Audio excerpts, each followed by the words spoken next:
حضرت شیخ عبد القادر جیلانی رحمۃ اللہ تعالی علیہ کے پاس ایک غریب شخص آیا، غربت کا مارا، دردوں کا مارا، غموں کا مارا ایک غریب شخص آیا جو صبح کھاتا تھا شام کے لیے نہیں ہوتی تھی، شام کو کھاتا تھا صبح کے لیے نہیں ہوتی تھی۔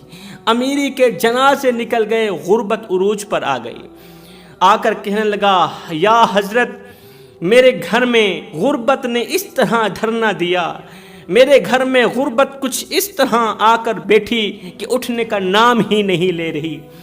میرے بچے 3 دن فاقے میں رہتے ہیں، 3 دن ہمیں کھانے کو کچھ نہیں ملتا، 3 دن پیٹ پر پتھر باندھ کر گزارنے پڑتے ہیں۔ خدارا مجھے بتایا جائے کہ گھر میں غربت کیوں آتی ہے، گھر میں غربت جیسی پریشانی کیوں آتی ہے، انسان رزق کے لیے پریشان کیوں ہو جاتا ہے؟ یا مجھے یہ بتائیں کہ رزق بانٹنے والے جو فرشتے ہیں انسان سے کیوں روٹھ جاتے ہیں؟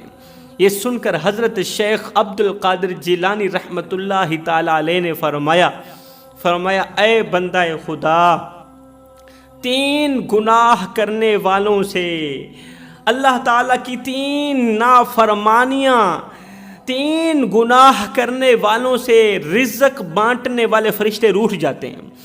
کچھ اس طرح کے روٹھتے ہیں کہ پھر اس طرف کو منہ بھی نہیں کرتے۔ اللہ کے حکم سے 3 گناہ کرنے والے لوگوں سے رزق بانٹنے والے فرشتے روٹھ جاتے ہیں۔ اگر یہ لوگ محنت کرتے ہیں تو دولت تو انہیں مل جاتی ہے، انہیں پیسہ مل جاتا ہے، لیکن پھر بھی اللہ تعالیٰ انہیں رزق سے محروم رکھتا ہے۔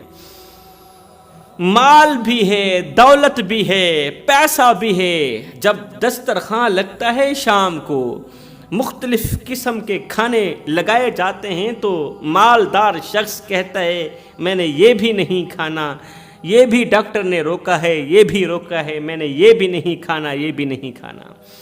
کیا فائدہ ایسی دولت کا، کیا فائدہ ایسے پیسے کا جو انسان کو رزق سے محروم کر دے؟ اس لیے میں کہتا ہوں اللہ پاک سے جب بھی مانگنا، رزق مانگنا، دولت مت مانگنا۔ میں نے لاکھوں کروڑوں ایسے امیروں کو دیکھے ہیں جن کے اوپر پیسوں کی بارش برستی رہتی ہے، لیکن جب ان کے سامنے روٹی رکھی جاتی ہے، کھانا رکھا جاتا ہے تو وہ یوں کہتے ہیں یہ بھی میں نے نہیں کھانا، اگر کھاؤں گا تو بلڈ پریشر ہائی ہو جائے گا، اس چیز کے لیے بھی ڈاکٹر نے روکا ہے، یہ چیز بھی ڈاکٹر نے روکی ہے، میں نے یہ بھی نہیں کھانی۔ اللہ اکبر۔ تو ایسی دولت مت مانگو جو تمہارے نصیب میں بھی نہ ہو۔ جب رزق بانٹنے والے فرشتے 3 گناہوں کی وجہ سے انسان سے روٹھ جاتے ہیں نا، پھر مال بھی ہوتا ہے، دولت بھی ہوتی ہے، پیسہ بھی ہوتا ہے، لیکن پھر بھی دل بے قرار رہتا ہے، دل بے چین رہتا ہے، مختلف بیماریوں کا شکار بن جاتا ہے انسان، اولاد نافرمان نکلتی ہے۔ جب اولاد کو حرام کا لقمہ کھلاؤ گے تو اولاد حرامی ہی بنے گی نا، وہ تمہاری فرما بردار تو نہیں بنے گی۔ آخر وہ کون سے 3 گناہ ہیں جن کے کرنے سے رزق بانٹنے والے فرشتے روٹھ جاتے ہیں، انسان کے گھر میں غربت آتی ہے؟ تو حضرت شیخ عبد القادر جیلانی رحمۃ اللہ تعالی علیہ فرماتے ہیں، پہلا گناہ رحمان کی رہبری چھوڑ کر شیطان کی رہبری قبول کرنا۔ اللہ اکبر۔ متقی پرہیزگاروں کی رہبری چھوڑ کر شیطان کی رہبری قبول کرنا، مطلب حسین کی رہبری چھوڑ کر یزید کی رہبری قبول کرنا۔ آئے ہائے جوانوں، راستہ ایک ہے مگر رہبر 2 ہیں۔ اس دور میں ہمارے سامنے راستہ ایک ہی ہے مگر رہبر 2 ہیں۔ ایک رہبر ہے یزید، ایک راستہ یزیدیت کی طرف جاتا ہے، دوسرا راستہ حسینیت کی طرف جاتا ہے۔ حضرت سیدنا موسیٰ علیہ السلام کو راستہ چاہیے تھا۔ حضرت موسیٰ علیہ السلام کے پیچھے فرعون کا لشکر تیزی سے دوڑتا چلا جا رہا ہے مارنے کے لیے، موسیٰ اور موسیٰ کی قوم کو ختم کرنے کے لیے، مگر اللہ نے فرمایا موسیٰ دریا کی طرف چل، دریائے نیل کی طرف سفر کر، اپنا رخ دریائے نیل کی طرف پھیرنا۔ حضرت موسیٰ علیہ السلام نے اللہ کا حکم سنتے ہی اللہ کے حکم پر یقین کچھ اس طرح کا کیا، دریائے نیل کی طرف دوڑ لگا دی۔ آپ آگے آگے ہیں اور قوم پیچھے پیچھے ہے۔ اللہ اکبر، چلتے چلتے ہر قدم پر موسیٰ علیہ السلام سوچتے تو ہوں گے کہ جس دریا کی طرف میں دوڑتا ہوا جا رہا ہوں اس میں تو پانی ہی ہے، کہیں میں غرق بھی نہ ہو جاؤں، کہیں میں پانی میں ڈوب بھی نہ جاؤں، کہیں میری قوم پانی میں ڈوب بھی نہ جائے۔ لیکن اللہ پر توکل تو دیکھو نا، موسیٰ علیہ السلام کا یقین تو دیکھو، ایمان تو دیکھو۔ دوڑ پڑے دریا کی طرف۔ جو خدا رات کو درختوں کی ٹہنیوں پر بیٹھے پرندوں کو نیند میں گرنے نہیں دیتا، وہ خدا تجھے اور مجھے بے یار و مددگار کیسے چھوڑ سکتا ہے؟ وہ خدا موسیٰ کو اور موسیٰ کی قوم کو اور آج کے نوجوان کو بے یار و مددگار کیسے چھوڑ سکتا ہے؟ جو خدا 70 ماؤں سے بھی بڑھ کر محبت کرنے والا ہے۔ حضرت سیدنا موسیٰ علیہ السلام نے دریا کی طرف رخ کیا۔ جیسے ہی دریا کے من پر آئے تو اللہ نے فرمایا دریا کے اندر اپنا عصا مارو۔ اللہ کے نبی نے جیسے ہی عصا مارا تو راستے بن گئے۔ ایک راستہ بھی نہیں، کہتے ہیں کئی راستے بن گئے۔ اب ہوا کچھ یوں کہ ادھر سے حضرت موسیٰ علیہ السلام کے لشکر کا آخری بندہ دریا سے باہر نکل رہا تھا، تو ادھر سے فرعون کے لشکر کا آخری بندہ دریا میں غرق ہو رہا تھا۔ اللہ تعالیٰ نے جیسے ہی موسیٰ علیہ السلام اور آپ کی قوم دریا سے نکلی، اللہ تعالیٰ نے دریا کو ملا دیا، پانی کو ملا دیا، فرعون کی قوم غرق ہو گئی۔ ادھر سے آخری بندہ نکلا، ادھر سے آخری بندہ غرق ہو گیا۔ 2 باپ بیٹے تھے، جو باپ تھا وہ موسیٰ علیہ السلام کے لشکر کا تھا، اور جو بیٹا تھا وہ فرعون کے لشکر کا تھا۔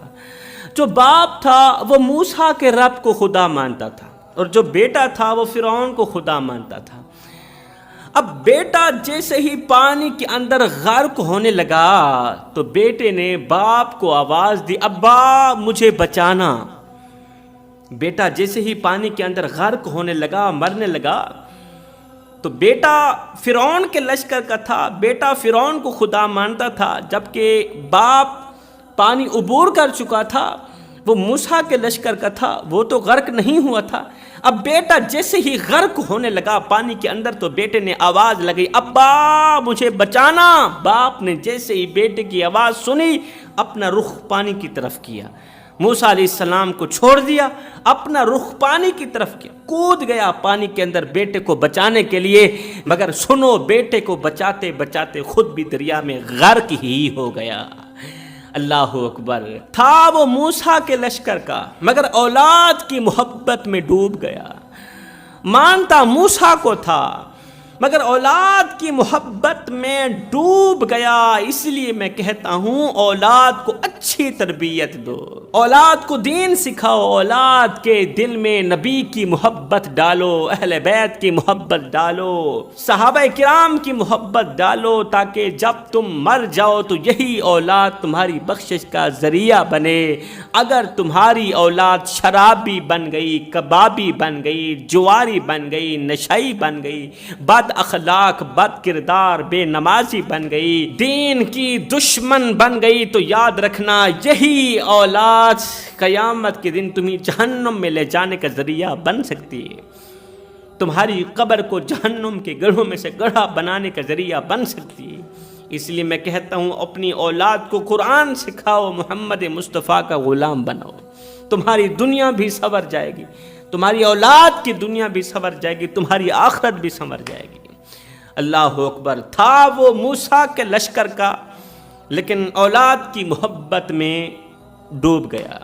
اب راستہ ایک تھا جوانوں، راستہ ایک تھا، رہبر 2 تھے، ایک کی رہبری میں ڈوب رہے ہیں، ایک کی رہبری میں نجات پا رہے ہیں، ایک کی رہبری میں ڈوب رہے ہیں اور ایک کی رہبری میں نجات پا رہے ہیں۔ جوانوں، راستہ آج بھی ایک ہی ہے مگر رہبر 2 ہیں، ایک رہبر یزید ہے، دوسرا رہبر مولا حسین ہے۔ اب دیکھنا یہ ہے کہ تو جس راستے کا مسافر بنا ہوا ہے اس راستے کا رہبر کہیں یزید تو نہیں ہے، تو جس راستے کا مسافر بنا ہوا ہے کہیں اس راستے کا جو رہبر ہے وہ یزیدی ٹولہ تو نہیں ہے۔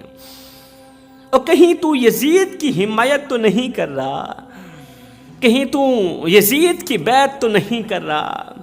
اور نادان، اگر تو نے یزید کی ہی بیعت کرنی تھی تو پھر لا الہ الا اللہ کا اقرار کیوں کیا تھا؟ اگر تو نے یزید کی ہی حمایت کرنی تھی تو پھر کلمے کا اقرار کیوں کیا تھا؟ اگر تو نے یزید کو ہی اپنا باپ ماننا تھا، اگر دل میں یزید کی محبت ہی ڈالنی تھی تو پھر نماز میں اللہم صلی علی محمد وعلی آل محمد کیوں کہا تھا اور کیوں کہتا ہے؟ یہ کیسی نماز ہے، یہ کیسی دوستی ہے کہ نماز میں نبی کا نام، نبی کی آل کا نام، نماز میں حسن و حسین کا نام، نماز میں علی کا نام، اور دل میں یزید، نماز میں اہل بیت، دل میں یزید، نماز میں حسین، دل میں یزید۔ یہ کیسی نماز ہے؟ اس طرح کی نماز نہ پڑھا کر۔ نماز کو تیرے جیسے نمازی کی ضرورت نہیں ہے، قرآن کو تیرے جیسے ناپاک کاری کی ضرورت نہیں ہے۔ تو نام لیتا ہے حسین کا، نقل کرتا ہے یزید کی، تجھے شرم نہیں آتی؟ حسین کا نام لے کر یزید کی نقل کرتے ہوئے تجھے شرم نہیں آتی؟ مرنے کے بعد اللہ رسول کو کیا منہ دکھائے گا؟ جب جنت میں داخل ہوگا، اوے جب تک حسن و حسین کے سائن نہیں ہوں گے تب تک تو جنت میں نہیں جائے گا، کیونکہ حسن و حسین جنتی نوجوانوں کے سردار ہیں۔ جب سرداروں کا حکم نہیں ہوگا تو پھر تو جنت میں کیسے جائے گا؟ تو پھر جنت میں جا کر حسین کو کیا منہ دکھائے گا کہ ساری زندگی میں یزید کی حمایت کرتا رہا؟ شرم کر، ہن دل تے ہاتھ رکھ، سچ سچ دس ہے مسلمان دا مطلب کیا؟ میں کہتا رہتا ہوں جب انسان مر جاتا ہے تو پھر اپنا پرایا بھی مرے ہوئے انسان کا چہرہ دیکھنے آ جاتا ہے، اپنا پرایا بھی آ جاتا ہے دیدار کرنے کے لیے۔ میں نے کہا دنیا والے تو تیرا دیدار کرنے کے لیے ترس رہے ہیں، دنیا والے تو تیرا دیدار کرنے کے لیے تیار بیٹھے ہیں، کہیں ایسا نہ ہو اس چہرے کو دیکھنے کے لیے مصطفیٰ کریم تیار نہ ہو، اس چہرے کو دیکھنے کے لیے خدا تیار نہ ہو۔